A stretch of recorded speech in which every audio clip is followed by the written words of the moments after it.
L'Amarok est ce qu'on appelle un pick-up dont la caractéristique principale vient de la benne arrière en guise de coffre. Il est concurrent des Nissan Navara, Toyota Hilux ou Mitsubishi L200. Comme ses concurrents, l'Amarok est long, très long puisqu'il dépasse les 5 mètres. Notre Amarok est animé par un TDI de 163 chevaux, il est ici en finition haut de gamme Highline. Il faut littéralement grimper dans l'Amarok avec une position de conduite haute. La planche de bord rappelle celle des autres modèles de la marque, mais en nettement moins qualitatif, les plastiques sont tous durs et les ajustages moins précis. En bas de la console centrale, on trouve les commandes propres au 4x4, y compris la gamme courte et les blocages de différentiel.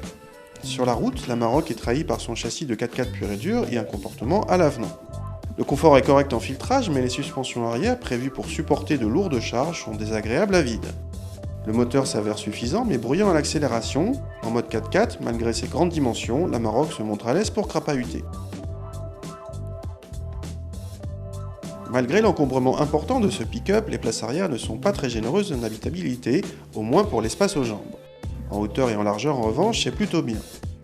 En guise de modularité, le dossier peut se rabattre en un seul bloc et les assises peuvent se relever en 2/3 pour ménager un espace de chargement dans l'habitacle. Dans cette version double cabine, la benne a une surface de 2,52 m² qui pourra être augmentée avec l'arrivée de la version simple cabine à 2 places. La largeur entre les passages de roues atteint 1,22 m, la longueur de chargement 1,56 m. La charge utile est de 862 kg et peut dépasser une tonne en option. A noter que le troisième feu stop comporte un éclairage pour la benne. Volkswagen aurait pu bousculer les Japonais avec son nouvel Amarok, mais on reste plutôt sur sa faim, même en qualité de présentation. L'Amarok se contente d'offrir de bonnes prestations pour la catégorie à des prix comparables. Une précision pour finir, comme tous les pick-up, l'Amarok, considéré fiscalement comme un véhicule utilitaire, échappe au malus écologique.